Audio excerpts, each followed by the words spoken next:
नाजरीन आदाब, ये टेक वन टेलीविज़न है और आप देख रहे हैं हमारा हफ्तेवार प्रोग्राम परख में आज हमने जिस मौजू का इंतखाब किया है वो एक ऐसे शोबे से ताल्लुक़ रखता है जिससे हमारी रोज़मर्रा की ज़िंदगी पर मनफी क्या मुस्बत असरात मुरतब हो सकते हैं और हमारी इक्तिसादियात और मईशत का दारमदार भी उसी शोबे पर है। जी हाँ, आज बहस का मौजू है पावर सेक्टर। पावर सेक्टर में रियासत में क्या सूरत हाल है, इस मौजू पर गुफ्तगू करने के लिए हमारे साथ तशरीफ़ फरमा हैं जनाब शकील कलंदर। जनाब Shakeel Qalandar federation of industries of commerce के सदर हैं और इनके साथ तशरीफ़ फरमा हैं प्रोफ़ेसर निसार अली साहब। प्रोफ़ेसर निसार अली साहब यूनिवर्सिटी ऑफ कश्मीर में इकोनॉमिक्स के प्रोफ़ेसर हैं और जहाँ तक इक़्तिसादियात और माशी मामलात का ताल्लुक़ है इन पर इनको काफ़ी रसाई हासिल है। आइए पावर के शोबे से यानी बिजली के शोबे से मुतल्लिक़ बात करते हैं इनके साथ। आप दोनों हज़रात का प्रोग्राम में खैर मक़दम। शुक्रिया। शकील साहब, आपका इंडस्ट्री से ताल्लुक़ है और पावर का जहाँ तक ताल्लुक़ है, बिजली का जहाँ तक ताल्लुक़ है, इंडस्ट्री और पावर जो है ये को रिलेटेड चीज़ें हैं और जहाँ तक बिजली की सूरत हाल हो किसी भी जगह पे अगर ये अच्छी हो तो नेचुरली जो इंडस्ट्री भी पनप पाती है। तो आजकल जो मसला है हमारी रियासत में वो मईशत के फ़रोग़ के सिलसिले में हम काफ़ी पीछे हैं और पावर की अदम मौजूदगी को या जो नाकाफ़ी है, पावर है नहीं हमारे पास, जो मिलता नहीं है, इसको एक बहुत बड़ी वजह माना जाता है जो हमारी मईशत में रुकावट बनकर खड़ा है। आप किस नज़र से देखते हैं इन दोनों के दरमियान जो रिश्ता है? जी देखिए जलील साहब, मैं अर्ज़ करता चलूँ कि आपने जो बात छेड़ी कि इंफ्रास्ट्रक्चर के हवाले से पावर एक अहमियत का हामिल है, बहुत बड़ी अहमियत का हामिल है और इसमें रोज़मर्रा की जो ज़िंदगी है उस पर भी इसका मनफी असर पड़ता है अगर पावर अवेलेबल नहीं है। और इंडस्ट्री को तो पावर चाहिए ही चाहिए, या जितने भी शोबाजात आपके इक्तिसादियात के हैं, मईशत के हैं, उनको फ़रोग़ देने के लिए आपको पावर ज़रूरी चाहिए। लेकिन दूसरा एक मसला है कि पावर बतौर इंडस्ट्री, क्योंकि आजकल आप देख रहे हैं कि पावर को एक कमोडिटी के तहत बेचा और ख़रीदा जाता है। जी, यानी आप बतौर इंडस्ट्री इसको लगा सकते हैं और मेरे ख्याल में ये ज़्यादा अहमियत का हामिल बनता है। इस हवाले से हमारी रियासत में जहाँ की एक ऑलरेडी जो एस्टैब्लिश्ड इन्होंने एक सर्वेज़ के तहत और प्रोजेक्ट्स को यहाँ पे आइडेंटिफाई करके 20,000 मेगावाट या उससे ज़्यादा का जो हमारे पास एक पोटेंशियल है पावर का, जहाँ वो है, वहीं 1947 से लेके आज तक स्टेट सेक्टर में हम सिर्फ 308 मेगावाट 19 प्रोजेक्ट से जनरेट कर पाए थे। अभी बगलियार जो है 450 का अब आ गया है, उसमें इजाफा हो गया है उससे। और इस दौरान जो है जितने भी दूसरे प्रोजेक्ट्स गए हैं वो NHPC को गए हैं और जिन्होंने अभी तक जो है 3 जो प्रोजेक्ट्स ऑलरेडी उनके चल रहे हैं उनमें 1560 मेगावाट की जो सलाहियत है, कैपेसिटी है, वो चला रहे हैं। गोया कि कुल मिलाकर एक तो उनका 1560 मेगावाट उनका है और अपना जो है कुछ 758 मेगावाट के करीब जो है स्टेट सेक्टर में। इतना ही हम कर पाए हैं 60 सालों में या उससे ज़ायद वक्त में। ये हमारे लिए इससे ज़्यादा अलमिया, इससे ज़्यादा बदकिस्मती इस रियासत के लिए नहीं हो सकती है। हमारे साथ निसार अली साहब बैठे हैं। प्रोफेसर साहब, क्या वजह है कि हम जैसा कि इन्होंने फरमाया कि ये हमारे साथ एक बहुत बड़ी बदकिस्मती है, जबकि हम आबी वसाइल, जिनको आप आबी वसाइल नहीं मानते हैं बल्कि माली वसाइल मानते हैं, क्या वजह है कि हम कामयाब नहीं हो पाए हैं आज तक और हम आज इसको एक बदकिस्मती से ताबीर करने पर मजबूर हुए हैं? देखिए जलील साहब, हमें ये पहले देखना है कि हमारे यहाँ जो ये वसाइल है ये सारे पन बिजली प्रोजेक्ट्स के हैं और हाइड्रो प्रोजेक्ट्स में इनिशियल उसका जो बुनियादी सरमायाकारी की बहुत ज़रूरत पड़ती है। इनिशियल कैपिटल कास्ट इसका बहुत ज़्यादा होता है। जी। तो हमारी रियासत की माली हालत को मद्देनज़र रखते हुए हमारी सरकार या कोई कॉरपोरेशन इस तरह इतनी ह्यूज इन्वेस्टमेंट नहीं कर सकती है। बागलियार का जो भी आपने तज़किरा किया तो कतल कलामी के लिए माफ़ी चाहूँगा, अपने नाजरीन की इंफॉर्मेशन के लिए बता दें कि 1 मेगावाट जनरेट करने में तकरीबन 4800 करोड़ रुपए का खर्चा आता है। नहीं, 1 मेगावाट जनरेट करने के लिए 8 करोड़ रुपए का। जी जी। जनरली हमने बागलियार को मद्देनज़र रखते हुए और यहाँ का टेरेन इलाका मद्देनज़र रखते हुए 9 करोड़ 1 मेगावाट के लिए 9 करोड़ सरमाए की ज़रूरत पड़ती है जी जी जी औसतन। तो इसलिए हमें इनिशियल सरमायाकारी की बहुत ज़रूरत पड़ती है किसी भी हाइड्रो प्रोजेक्ट के लिए। तो दूसरी बात यह है कि बदकिस्मती से यहाँ ये एक पॉलिटिकल इकोनॉमिक इशू भी है कि जब भी रियासती सरकार ने पावर को अपने सर पर लेने के लिए इनिशिएटिव लिए तो उसमें काउंटर गारंटी की ज़रूरत पड़ी, जो गवर्नमेंट ऑफ इंडिया ने अपनी हेजिटेशन दिखाई। तीसरी बात यह है कि हम लोगों की तरफ से कोई पावर बॉन्ड्स इस तरह इशू नहीं हुए, हम सरमाया उससे हासिल करते और पावर में इन्वेस्टमेंट करते। तो नतीजा ये हुआ कि जम्मू कश्मीर स्टेट ने यहाँ गवर्नमेंट ऑफ इंडिया प्रेफर किया है कि गवर्नमेंट ऑफ इंडिया की कॉरपोरेशन ही यहाँ पावर प्रोड्यूस करे। लेकिन हमें ये देखना है कि हमारे पास स्टेट की अपनी पावर डेवलपमेंट कॉरपोरेशन है PDC, और मैंने बार बार भी कहा है कि हमें PDC को स्ट्रांग बनाना चाहिए, उनकी इक्विटी को स्ट्रांग बनाना चाहिए, और जितने भी हमें पावर प्रोजेक्ट्स हैं वो हमें पावर डेवलपमेंट कॉरपोरेशन को ही देनी चाहिए। तो इसमें एक और बात जो काबिल बहस है कि NHPC के पास ऑलरेडी पाइपलाइन प्रोजेक्ट्स कोई 2200 से मेगावाट से ज़्यादा पावर प्रोजेक्ट्स पाइपलाइन में हैं और 2000 से ज़्यादा के बारे में समझौता किया जा रहा है। तो हमारे जो प्रोवन रिजर्व्स है, ये रिसोर्सेज जो है जिनके बारे में सर्वेज की गई है, एक सर्वे के मुताबिक 16,000 मेगावाट्स का पोटेंशियल हमारे पास है, दूसरा सर्वे है कि 2000 मेगावाट से भी ज़्यादा हमारे पास पोटेंशियल है। लेकिन जितना भी ये पोटेंशियल है 20,000 के करीब जितना भी ये पोटेंशियल है, अगर ये ऐसे कॉरपोरेशंस या ऐसे कंपनीज को दिए जाएं जिससे हमें कोई फ़ायदा न हो, बल्कि सिर्फ एक 12% की हैसियत से बतौर रॉयल्टी या एक फ्री पावर स्टेट को दें, मुझे नहीं लगता उससे रियासत को कोई फ़ायदा है। लेकिन ये हम समझते हैं मायशियात में ये अपॉर्चुनिटी कास्ट है गवर्नमेंट का। गवर्नमेंट को मालूम है मैं तो पावर बना नहीं सकती हूँ, मेरे पास सरमाया नहीं है, इसलिए कोई कॉरपोरेशन दे, अगर JK ये NHPC है उनको हम पावर प्रोजेक्ट्स दें, तो अब ये 12% जो है यही गनीमत है। लेकिन हमें इस पे ये सोचना है कि जो ये रॉयल्टी, मैं बार बार इस पे कहता हूँ कि जो रॉयल्टी या फ्री पावर स्टेट को मिलता है वो एक ऑल इंडिया नॉर्म के मुताबिक मिलता है।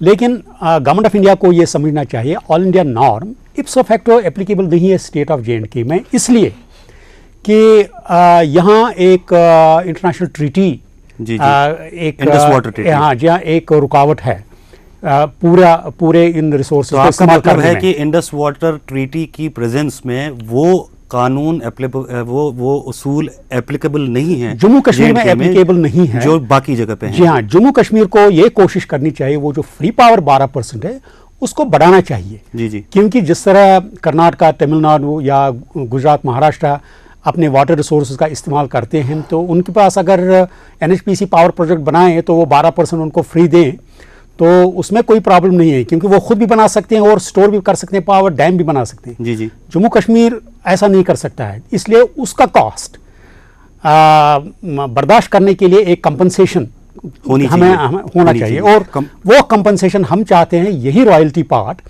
इसको बढ़ाया जाए, कम से कम उसे 12% से 25% तक बढ़ा जाए। जी जी, फिर अगर वाटर रिसोर्सेज हमारे दूसरे गवर्नमेंट ऑफ इंडिया के कॉरपोरेशन इस्तेमाल करें, पावर प्रोड्यूस करें, तब जम्मू कश्मीर को ज़्यादा नुकसान नहीं हो सकता है। तो इसलिए मुझे लगता है कि ये एक ऐसी बात है जिस पे हमें गौर करना चाहिए, पॉलिसी मुरतब करनी चाहिए, तो तब हमें किसी हद तक यहाँ पे एक रिलेटेड सवाल मैं आपसे पूछना चाहूँगा, वो ये कि जो NHPC के एसेट्स हैं वो 76% हमारी स्टेट में हैं, जबकि बाकी स्टेट्स में सिर्फ 24% कंट्रीब्यूट करते हैं। तो ऐसी सूरत हाल में जब एक स्टेट में 100% में से 3 हिस्से एक स्टेट कंट्रीब्यूट करे, तो उसके साथ जो नाइंसाफ़ी 12% तो इसलिए मैं कह रहा हूँ, वैसे भी लॉजिकली भी एक नाइंसाफ़ी लगती है।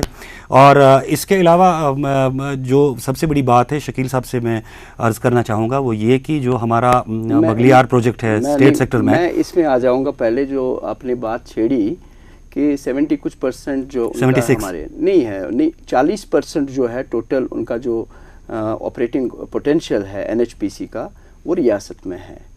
और आपको मैं बताता चलूं कि उस पोटेंशियल से 1560 मेगावाट अब वो जनरेट कर रहे हैं यहाँ से, और उससे जो सालाना आमदन एनएचपीसी को मिलती है वो 3000 करोड़ से ज़ायद है। जी जी। उसके बरक्स आपको पता है कि क्या हमें देते हैं, वो पूरी एम्प्लॉयमेंट जितनी भी एनएचपीसी के पास होनी चाहिए वो कम से कम जम्मू कश्मीर रियासत के बाशिंदों की 40% उसमें तादाद होनी चाहिए थी। लॉजिक है, रियलिस्टिक अप्रोच, लेकिन जबकि वो 3 या 4% है आज की डेट में, और वो भी क्लास 4th एम्प्लॉइज़ उन्होंने हमारे रखे हैं। अच्छा, उसके बाद हमें किसी को भी पता नहीं है कि जितने एग्रीमेंट इनके साथ पहले हुए हैं कौन से मद उसमें शामिल, किस चीज़ पर उनको बूट पर दिया है, बूम पर दिया है। कोई डॉक्यूमेंट हमारे पास वाज़ेह तौर पर नहीं है कि इन एनएचपीसी को कब ये वापस करने हैं ये प्रोजेक्ट्स, या क्या ताहयात, या बिल्कुल जब तक सारी कायनात है तब तक इनके पास ही रहेंगे। ये बातें जो है ये बहुत ही गौरतलब है।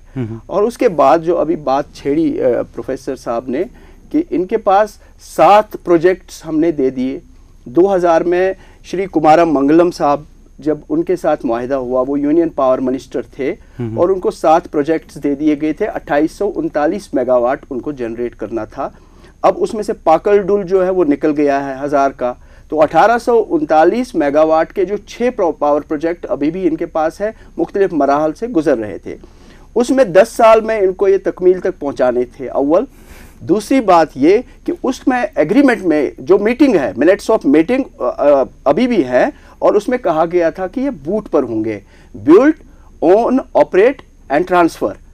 अच्छा, उसके बाद जब एमओयू साइन हुआ, एमओयू में ये हज़फ किया गया, ये नुक्ता टी वाला, ये जो बूट वाला, बूट वाला हज़फ हो गया, और ये कहा गया, एक रेफरेंस दी गई कि these things will be fixed. बूट में only T letter is for the benefit of. तो देखिए कि ये सबसे बड़ी अहमियत की हामिल ये चीज़ें हैं कि जितने भी प्रोजेक्ट, जितने भी हमने एग्रीमेंट्स किए एनएचपीसी के साथ, वो सारे जो है वो अगेंस्ट स्टेट इंटरेस्ट जाते हैं। जी। और अगर 10 साल में 2000 में ये इनको मिले, 10 साल में 10 साल तो तकमील में ख़त्म हो गए, और 1839 में अभी तो कहीं नामो निशान नहीं है उन प्रोजेक्ट्स को तकमील आवरी तक पहुंचने में। एक ऐसी सिचुएशन में प्रोफेसर साहब, जब हमारी पीडीसी ने जो स्टेट सेक्टर में हमने बगलियार का एक प्रोजेक्ट बनाया, 10 साल में मुकम्मल किया, 9 साल में, 10 साल में तकरीबन 9 साल में शुरू हुआ। तो ऐसे में जो नेशनल लेवल की एक एजेंसी है वो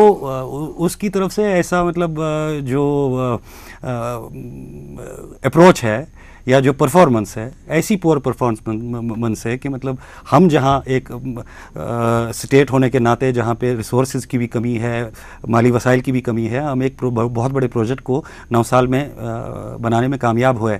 वहाँ एनएचपीसी की तरफ से ऐसा जो बागलियार में इसके पीछे क्या मुहरिकात है? बागलियार में देखिए, अगर आपको याद होगा, बागलियार का एक कैटास्ट्रॉफिक भी हुआ था, वो लार्ज स्केल पे, वहाँ वो जो टनल गिरने से वो रिबिल्ड करना पड़ा। एक तो वह उसमें काफ़ी टाइम उसमें लगा, दूसरा ये कि पाकिस्तान की तरफ से जो इतराज़ात थे और इंटरनेशनल ट्रिब्यूनल में जो केस गया, उसने भी काफ़ी डिले किया, और काफ़ी वक्त वो काम जो है रुका वहाँ पे।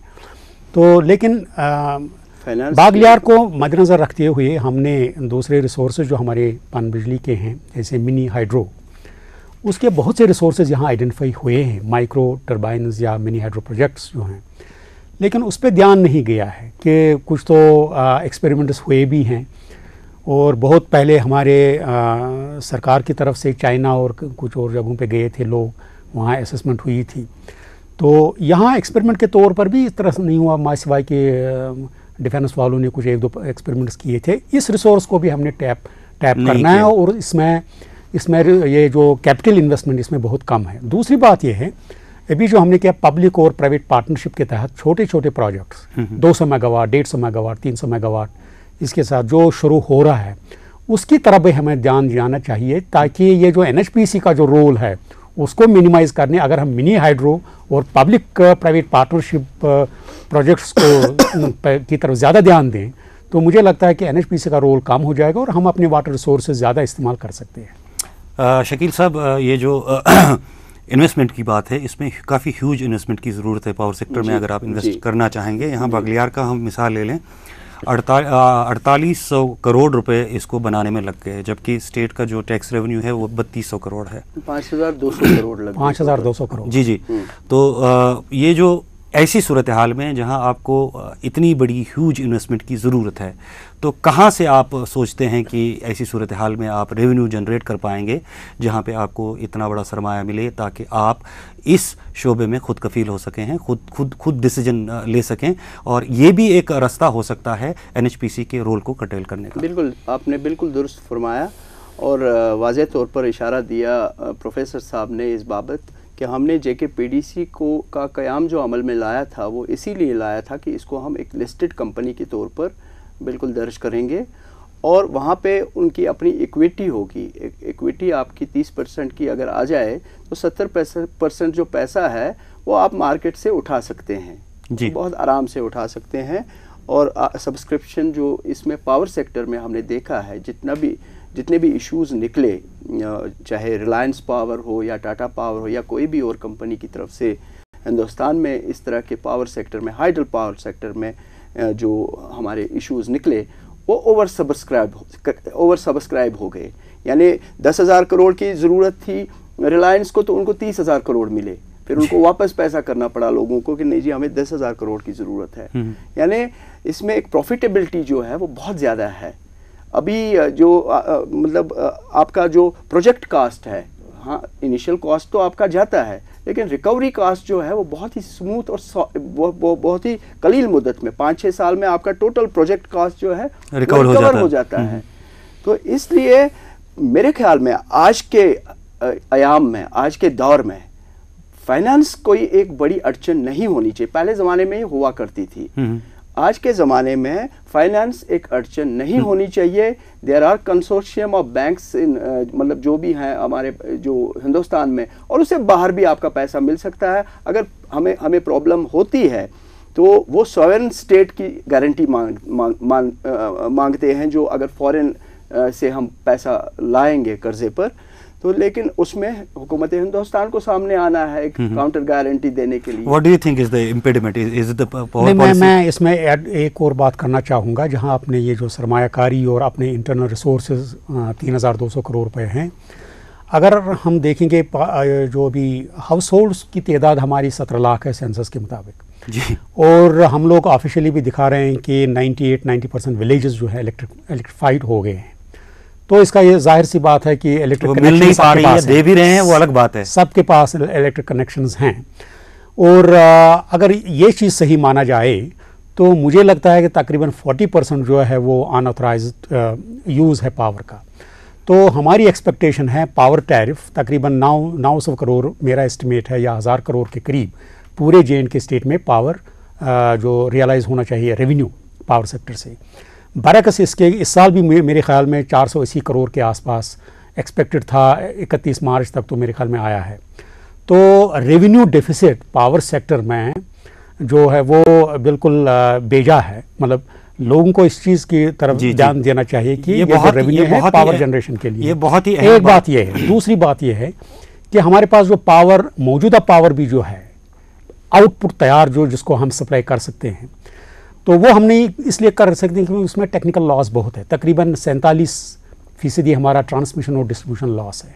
हमारी जो ये जो एक्सटेंशन लाइन्स है बहुत पुरानी है, इसमें कोई रेनोवेशन नहीं हुआ, नई लाइन्स नहीं डाली गई हैं, तो उससे भी हमारा काफ़ी पावर ज़ाया होता है ट्रांसमिशन में जी। क्योंकि हमारे TDC लॉसेस बहुत ज़्यादा है। मेरे ख्याल में J&K के तो हाईएस्ट लॉसेस हैं सारी कंट्री को अगर देखें और स्टेट्स को भी अगर देखें, तो उसको भी मिनिमाइज़ करने के लिए हमें मेंटेनेंस की ज़रूरत है। हाँ, मेंटेनेंस, इन्वेस्टमेंट, नई जो तरसील लाइनें डालनी हैं, तो उससे भी हमें थोड़ा बहुत पावर ऑगमेंट हो सकता है। बाकी जो सरमायाकारी है तो उसके लिए मेरे ख्याल में एक दिल खोल कर बड़े दिल से हुकूमत हिंद और रियासती सरकार को हुकूमत हिंद के सामने ये प्रोजेक्ट रखना है, ताकि हम ये जो बाहर की कंपनीज़ हैं जैसे एनरॉन महाराष्ट्र में उन्होंने शुरू किया था, उसमें गवर्नमेंट ऑफ इंडिया को काउंटर गारंटी के बारे में दिल खोल कर और बड़े दिल से उसकी तरफ ध्यान देना चाहिए, बजाय कि एक रेजिमेंटेशन और रिजिडिटी रखें और स्टेट इन रिसोर्सेज को इस्तेमाल न कर पाएँ। तो उसमें गवर्नमेंट ऑफ इंडिया का एक लिबरल रोल होना चाहिए। बट यहाँ पर एक सवाल उभर के सामने आ जाता है, वो ये कि क्या हमारी गवर्नमेंट इतनी कैपेबल है, या जो हमारी गुज़श्ता सरकारें थीं जो जैसा कि लगता है बिजली की सूरत हाल देख के कि इस तरफ ख़ास तवज्जो नहीं दी गई है। क्या आप समझते हैं कि हमारी सरकार का रोल बनता है to approach the central government to facilitate इस तरह की चीज़ें फैसिलिटेट करने के लिए, ताकि वो जो दिल खोलने की और वसत की बात जो करते हैं वो तो इनिशिएशन तो यहीं से होनी चाहिए ना हमारी गवर्नमेंट से। क्या ऐसा हो रहा है? नहीं, मेरा ख्याल जो जहाँ तक मेरी याददाश्त का ताल्लुक है कि पिछले 2 सरकारों ने 10 साल से, क्योंकि ये जो इंडस वाटर ट्रीटी एक बड़ी रुकावट होने के नाते सरकारों ने पिछले 10 साल से इसको महसूस किया, और पिछले 10 साल सरकारों ने गवर्नमेंट ऑफ इंडिया के सामने कंपनसेशन भी रखा। मुझे याद है एक सरकार ने 6 साल पूरा ये बजट का एक हिस्सा बनाया और 6,000 करोड़ रुपए उनको कंपनसेशन देने के लिए कहा। हमने ये भी कहा था कि बावजूद कि गवर्नमेंट ऑफ इंडिया इसकी तरफ तवज्जो ना दें, लेकिन रियासती सरकार को अपना जो क्लेम है वो छोड़ना नहीं चाहिए। We should take a claim every time.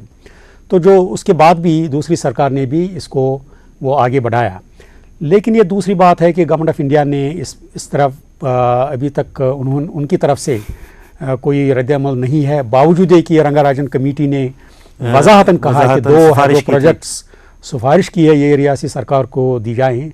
उस पर भी कोई सलाल और दुलहस्ती कम से कम, तो उस पर कोई अमल दरामद तो नहीं हुआ है। सरकारों ने अपना रोल तो किया है इसमें, लेकिन मुझे लगता है कि सरकारों को और भी ज़्यादा इस पर एक बाज़ाब्ता पॉलिसी बनानी चाहिए और गवर्नमेंट ऑफ इंडिया के साथ इसको कन्विंस करना चाहिए कि हम एक तो ये जो NHPC का जो फ्री पावर प्रोपोर्शन जो है उसको चेंज करना चाहिए, और नंबर 2 ये जो काउंटर गारंटी का मामला है इसको ज़रा हम इस पे ज़रा नज़रसानी करें, हम इसको ज़रा सॉफ्ट बनाएं, बजाय कि हार्ड अप्रोच से आप इसको डील कर रहे हैं। जी प्रोफेसर साहब, एक और सवाल यहाँ पे पैदा हो जाता है, वो ये कि we are a border state, और हमारे वाटर रिसोर्सेज पर जो भी उभर कर सामने आ जाता है, एनर्जी की बात कर रहे हैं हम, तो इंडस वाटर ट्रीटी की सूरत में क्या पाकिस्तान से कंपनसेशन मांगने का हक स्टेट को बनता है कहीं? देखिए, मुझे याद है एक सेमिनार हमने किया था जिसमें पूरे प्लानिंग कमीशन थे, एटॉमिक एनर्जी कमीशन पूरा था, तीन एटॉमिक चीफ बैठे थे, श्रीनिवासन जी, PK आयंगर और राजा रमन्ना। तो हमने उनको ये कहा था कि why don't we have a nuclear power reactor here. तो उनका ये था कि भाई ये तो सिस्मिक जोन है, और उन्होंने मुझे जवाब दिया ये सिस्मिक जोन है, यहाँ और एटॉमिक रिएक्टर का होना पॉसिबल नहीं है, हाई रिस्क जोन है। हमने कहा ये अगर आप इसको समझते हैं हाई रिस्क जोन है, सिस्मिक जोन है, तो क्या जापान से भी ज़्यादा है? तो उस पर उनका जवाब नहीं था। उनने फिर कहा कि चलिए ये ठीक है, लेकिन ये बॉर्डर स्टेट तो है। तो बॉर्डर स्टेट के आड़ में उन्होंने एक बहाना बना के कि यहाँ एटॉमिक पावर नहीं हो सकता है। लेकिन मुझे लगता है कि गवर्नमेंट ऑफ इंडिया और स्टेट गवर्नमेंट को भी इसको परस्यू करना चाहिए, और government of India should soften their stand on power and should realise this implications of Indus Water Treaty for industrial development and economic welfare of the people of the state। तो उस ज़मीन में मुझे लगता है कि हमारी सरकार को काफ़ी मेहनत करनी पड़ेगी, आगे भी मेहनत करनी चाहिए इस पर। जी शकील साहब, एक ऐसी सूरत हाल में जहाँ पे हम NHPC का रोल भी नहीं डिफ़ाइन कर पाए हैं, या हमारे क्या हुकूक बनते हैं हमारी स्टेट के, उनकी तरफ हमारी तवज्जो नहीं जाती, तवज्जो अगर जाती भी है तो हम उसको सही तरीके से सामने नहीं ले जाने में कामयाब हो जाते हैं। एक और बात चल रही है आजकल, एक 2100 मेगावाट जो पावर प्रोजेक्ट, जॉइंट वेंचर में पावर प्रोजेक्ट बनाने का, कैसी इम्प्लीकेशन होंगी? हम तो पुराना जो हिसाब किताब है वो वहीं पर रखे हुए हैं, और नई नई ऐसी गलतियाँ हो रही हैं। वो ये इसको आप गलती मानते हैं एट फर्स्ट प्लेस, और अगर मानते हैं तो क्या किया जाना चाहिए, और अगर नहीं मानते हैं तो किस तरह की इसमें जो इनकॉर्पोरेट करनी चाहिए शिक्स? देखिए, पहले बात जो मैं वाज़ेह करना चाहता हूँ यहाँ पे कि जॉइंट वेंचर एक अच्छी चीज़ है। मतलब ऐसे सूरत में तो जॉइंट वेंचर का होना तो कोई ऐसी गलत बात नहीं है, अगर ये आपकी तरफ इंक्लाइनड हो, मतलब एडवांटेजियस हो। तो जॉइंट वेंचर की आड़ में अभी जो ये एग्रीमेंट हुआ है, अभी MOU साइन हुआ है जो अभी गवर्नर रूल पिछले दिन मतलब महीनों में था, तो उस दौरान ही ये साइन हुआ है, जिसकी हमारी जो ऑर्गेनाइजेशन है उसने मुखालफत की है, शिद्दत से मुखालफत की है। बल्कि हमारा एक प्रोग्राम था ऑनरेबल चीफ मिनिस्टर साहब से बिल्कुल पिछले दिनों, और वहाँ पे और भी जो मिनिस्टर साहिबान थे, हमारे राठौर साहब थे और सागर साहब थे और दूसरे लोग भी थे वहाँ पे। तो वहाँ वाज़ेह तौर पर मैंने उनसे दरख्वास्त की कि इसको स्क्रैप किया जाना चाहिए। और उसके रिस्पांस में उमर साहब ने मुझसे मुखातिब होकर ये कहा, बल्कि पूरे ऑडियंस से मुखातिब होकर ये कहा कि अगर कोई मुझे कन्विंस कर दे कि ये जो एग्रीमेंट हुआ है ये हमारी स्टेट के हित में नहीं है, तो इसको स्क्रैप किया जा सकता है, ये कोई ऐसा डिवाइन डॉक्यूमेंट नहीं है। He is on record to have said this. चूँकि लास्ट पर वो बोल रहे थे और मुझे रिएक्शन का मौका नहीं, लेकिन अपने खदशात जो मतलब जिस पर हमने इस मुखालफत की है, जो खदशात हमने ज़ाहिर किए हैं, वो ये है हमारी ऑर्गेनाइजेशन की तरफ। और लोग भी इसमें कह सकते हैं कि अपने अपने व्यू पॉइंट्स रख सकते हैं सामने, ताकि उमर साहब के जहन में भी ये बात आ जाए। और बहुत ही रिसेप्टिव हैं वो, रियलिस्टिक उन्होंने एक बात कही है कि अगर कोई कन्विंस करे। देखिए, इस एग्रीमेंट के तहत जो शिक आई हैं, जितनी भी इसमें आई हैं, उसमें सबसे पहली बात जो है शकूक पैदा होते हैं कि इस एग्रीमेंट के जितने भी क्लाजेज हैं उनसे एक क्लाज उसमें ये है कि पावर डेवलपमेंट कॉरपोरेशन जहाँ तक ये जो शेयरिंग का सवाल है, 100% में 49% will be retained by JKPDC and 49% by NHPC और 2% जो है पावर ट्रेड कॉरपोरेशन को जाएगा, ये लिखा है। और उसमें साथ ही ये लिखा गया है कि जो हमारी JKPDC है वो 49% से ज़ायद शेयर रख ही नहीं सकती है किसी भी वक्त तक में भी।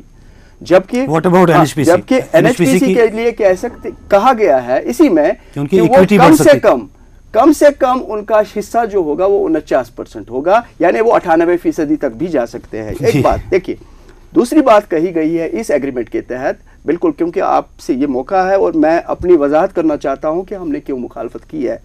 ये बात कही गई है उसमें कि जो 2% PTC को है, इन ऑल केसेस, किसी भी सूरत में, चाहे NHPC गलत ही क्यों ना हो, PTC को NHPC का साथ देना है। ये एग्रीमेंट के तहत है कि PTC will in all cases support NHPC। तो उनका जो शेयर बनता है वो 51% उस हिसाब से बनता है। उसके बाद इसका एक चेयरमैन होता है, एक मैनेजिंग डायरेक्टर होता है। और चेयरमैन के लिए कहा गया है कि वो एक नॉन एग्जीक्यूटिव प्रोफेशनल होगा स्टेट का। नॉन एग्जीक्यूटिव प्रोफेशनल यानी चीफ मिनिस्टर नहीं हो सकता है, वो गवर्नर साहब हमारे होंगे जो हुकूमत हिंदुस्तान के नुमाइंदगी ज्यादा, मतलब ठीक है, मतलब वो मैं नहीं कह रहा हूँ कि वो होंगे चेयरमैन। और managing director will be from NHPC, joint managing director will be from our PDC। Joint जहां मैनेजिंग डायरेक्टर हो वहां जॉइंट मैनेजिंग डायरेक्टर का कोई रोल वाज़ेह तौर पर नहीं होता है।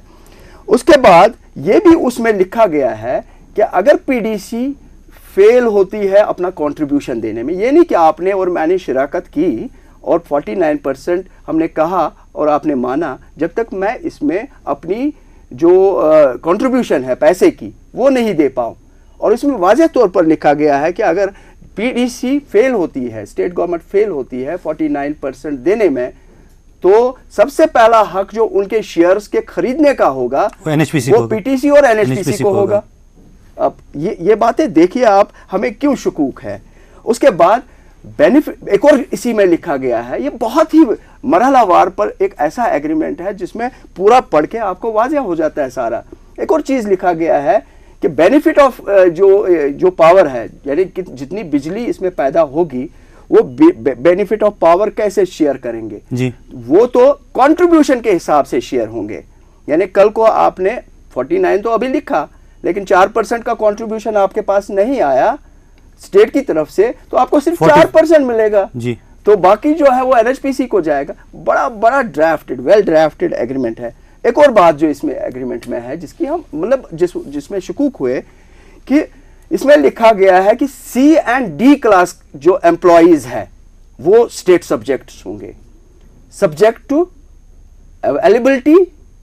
एलिजिबिलिटी, यानी सब्जेक्ट क्यों वो एलिजिबल होने चाहिए जॉब के लिए, और भी एक सूटेबिलिटी है, subject to suitability, availability and eligibility.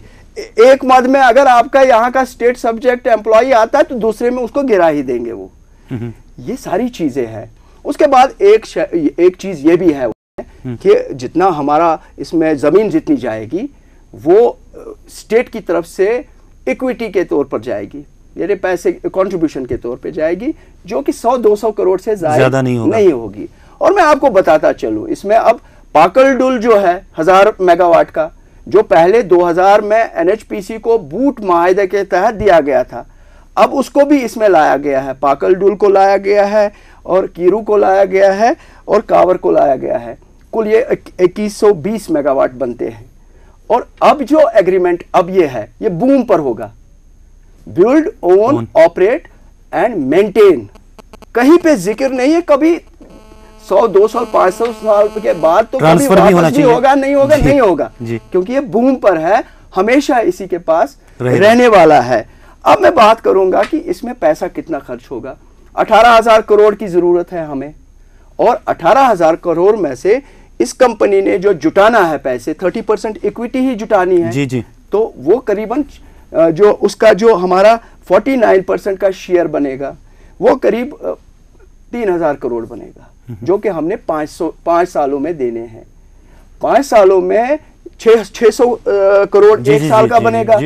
मैं तो ये कहता हूं कि अगर टोटल पैसा जो इक्विटी है वो 6,000 करोड़ है, वो बजाय 600 करोड़ के 1,200 करोड़ हम साल का जुटाएंगे अगर, तो बाकी चीजें ये क्यों कर हम 30% और 70% जो है हमारे आम लोग इसमें कंट्रीब्यूट करने के लिए तैयार है। हमारा पैसा है यहाँ पे, लिक्विडिटी आप प्रोफेसर साहब से पूछिए, हमारी अभी है यहाँ पे सकत स्टेट में भी बहुत ज्यादा, और बाकी मुल्क से भी इसमें कंट्रीब्यूट करेंगे लोग।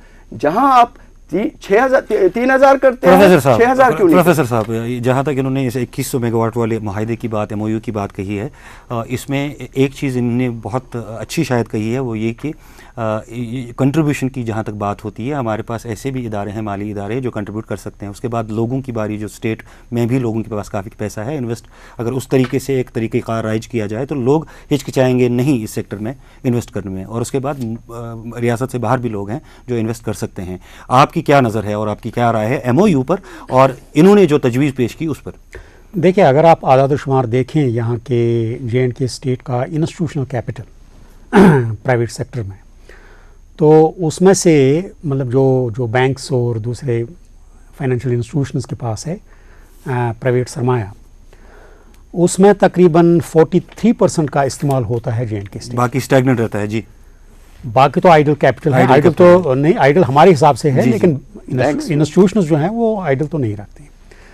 तो अगर PDC पावर बॉन्ड्स फ्लोट करें तो रेट ऑफ रिटर्न और उसका पूरा सारा देखकर तो ये जो सारा प्राइवेट कैपिटल है उस तरफ जाएगा। आपका स्टॉक मार्केट कैसे चलता है? 57% है कैपेसिटी हमारे पास। 57% हमारी, मैं उसको कहूँगा quote unquote idle money, idle सरमाया, बेकार सरमाया। हाँ। अगर ये बेकार सरमाया प्राइवेट सेक्टर का through power bonds power PDC को चला जाए तो PDC खुद अपने बलबूते पर ये प्रोजेक्ट्स ले सके, बड़े प्रोजेक्ट्स ले सकते हैं। तो प्राइवेट सरमाया हमारे पास बहुत है। बाकी इसमें बेशक स्टेट गवर्नमेंट के पास सरमाया नहीं है, लेकिन प्राइवेट इसलिए तो मैंने कहा प्राइवेट और पब्लिक पार्टनरशिप से PDC और पब्लिक को मिला के तो हमारे 1-2 पावर प्रोजेक्ट्स बन सकते हैं उसमें। जी। एक तरफ और मैं इशारा करना चाहूँगा आप दोनों हजरात की तरफ, मुख्तसरन आप जवाब देंगे कि आपकी इस पर क्या नज़र है। बगलियार प्रोजेक्ट PDC ने बनाया, 10 साल में मुकम्मल किया, सरमायाकारी हुई और अब बिल्कुल प्रोजेक्ट तैयार है। और अब मेंटेनेंस की इसकी तक जहाँ तक बात है, ये भी शिफ्ट करने की बातें हो रही हैं टुवर्ड्स NHPC। तो इस पर क्या नज़र है आपकी, ये कैसा फ़ैसला है और क्या हम इस चीज़ में भी अब इस काबिल भी नहीं है कि एक चीज़ जो हमने बनाई इसको मेंटेन भी ना कर सकें? नहीं, जहाँ तक ये ह्यूमन रिसोर्स का ताल्लुक है, हमारे पास प्रोफेशनल लोग हैं, स्किल लोग हैं जो पावर प्रोजेक्ट को चला सकते हैं। तो अब मुझे यह नहीं मालूम कि इसके पीछे क्या शान नज़ूल है, लेकिन हमारे पास तो इसकी कोई कमी नहीं, इसलिए तो पीडीसी अमल में लाया गया। शकील साहब, आपकी क्या नज़र है इस पे, इस फैसले पे? देखिए, 120 करोड़ का मुख्तसर ना बताएंगे? मैं मुख्तसर बताऊंगा। 120 करोड़ दिया जा रहा है एनएचपीसी को बघलियार चलाने के लिए। मैं आपसे कहता हूं कि 2000 में हमने ये प्रोग्राम शुरू किया बघलियार का। 9 साल में हमने क्यों कर अपना स्टाफ जो है वो ट्रेन नहीं किया इसको चलाने के लिए, अव्वल। दूसरी बात, क्या ये सही है कि 50 लोग हमारे होंगे इसमें माहिदे के तहत, जो 120 करोड़ का माहिदा हुआ है, 50 लोग स्टेट की तरफ से होंगे जिनको ट्रेनिंग होगी, तो उनको 50 लोगों पर हमने 120 करोड़ देना है। तीसरी बात जो अहम मैं बताना चाहता हूँ, अक्टूबर में इसकी ट्रायल जो है चली, इसकी जनरेशन बघलियार की, वो किसने चलाया? हमारे लोगों ने चलाया। और क्यों कर हम वो चीज़ें जो आपके रिटायर्ड चीफ इंजीनियर्स हों, चलाने वाले हों, पूरे मुल्क में फैले हुए हैं। 5-10 करोड़ से आप इसको चला सकते हैं अगर इसको सिस्टमैटिकली देखें। और चौथी बात जो सबसे ज़्यादा ज़रूरी यहाँ पे बनती है मुझे कहना, कि जो डूल हस्ती अभी अभी मुकम्मल किया है एनएचपीसी ने, उसको चलाने का जो उन्होंने इंतज़ाम किया है, उन्होंने वो थर्ड पार्टी को दिया है। एनएचपीसी खुद डूल हस्ती को नहीं चला रही, लेकिन इसको पकड़ लिया। जी जी नहीं, यहाँ पे मैं ये कहना चाहूँ, एनएचपीसी में जेके स्टेट के भी टेक्निकल जो प्रोफेशनल मैन पावर है उनके पास है, जेके स्टेट का प्रोफेशनल मैन पावर। जी जी, मेरा ये ख्याल है, मानना है कि हमारे पास प्रोफेशनल मैन पावर की कमी नहीं है, बिल्कुल नहीं है। तो चलें, ये जो बहस हुई इसमें बहुत सी बातें उभर कर सामने आ गई। एक बात रह गई, हमने सेंट्रल स्टेट रिलेशनशिप पे बात की, लेकिन स्टेट टू स्टेट रिलेशनशिप पे बात करनी रह गई। उसमें रंजीत सागर जो पंजाब में डैम बना हुआ है उसके हिसाब से, हाँ, रंजीत सागर उन्होंने नाम किया जी, उसकी वजह से जो इम्प्लीमेंटेशन पंजाब सरकार नहीं कर रही है, उसकी वजह से भी हमें तकरीबन बहुत नुकसान उठाने पड़ रहे हैं। 120 मेगावाट अभी खो चुके हैं। जी जी, तो अब जरूरत इस बात की, 32,000 हेक्टेयर जमीन जो है उसमें हमारी सिंचाई का भी उसमें मुआहिदा था, वो भी एक बहुत बड़ा रेवेन्यू की बात है। 120 मेगावाट तो इस नतीजे पे पहुंचे हैं कि ज़रूरत इस बात की है कि सही प्लानिंग हो, सही पॉलिसी हो, और पावर सेक्टर को जैसा कि आपने फरमाया आबी वसाइल न माना जाए और इसको माली वसाइल के तौर उभारने की कोशिश की जाए। मैं समझता हूँ कि सबसे ज़्यादा ज़रूरत जो है वो सिविल इंटेलिजेंसिया और सिविल सोसाइटी को हुकूमत की मदद करनी पड़ेगी। जी जी, कि इसमें जितने भी हमें ये लोग तो अभी रिसेप्टिव हैं, ये कह रहे हैं कि हमें बताइए क्या करना है। शकील साहब, इसमें भी कोई दो राय नहीं है। इंटेलिजेंसिया का भी रोल बनता है, हुकूमत का बहुत ज़्यादा रोल बनता है। तो हम उम्मीद करेंगे कि पावर सेक्टर की असल अहमियत पहचान के हर कोई शख्स जो इसके साथ रिलेटेड है, चाहे कोई इदारा हो, चाहे कोई इनफरादी हैसियत में कोई शख्स हो, वो अपना रोल पहचान के इसमें अपना भरपूर किरदार अदा करे, ताकि रियासत में मईशत को फ़रोग़ हासिल हो सके।